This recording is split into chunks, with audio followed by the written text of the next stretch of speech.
ఉద్యోగినిని. సెలవు పెడదామంటే ఎప్పుడూ ఏదో ఒక అడ్డంకి. మిగతావాళ్ళు బాగానే తీసుకుంటున్నారు. నాకే సమస్య అవుతోంది. ప్రయత్నించినా సెలవు తీసుకోవడం వీలవ్వడం లేదంటే ఇంట్లో వాళ్ళు నమ్మడం లేదు. దగ్గరి బంధువుల వేడుకలే కాదు, కుటుంబంలో జరిగే వాటికి మిస్ అవుతున్నా. ఏం చేయాలో అర్థం కావట్లేదు. సలహా ఇవ్వండి.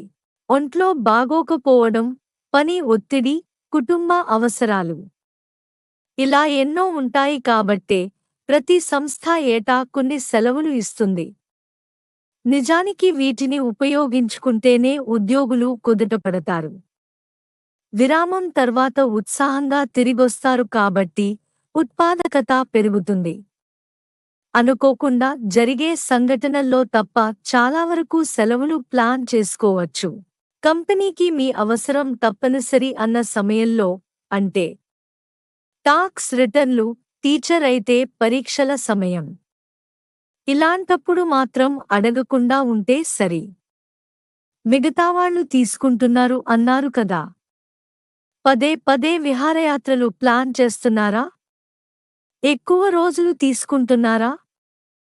ఇలాంటి వాళ్ల వల్ల మిగతావారిపై ఒత్తిడి పడుతుంది. అందుకే ఇవ్వకపోతుండొచ్చు. అయితే మీ అవసరాన్ని వివరిస్తూ ఈమెయిల్ పెట్టండి.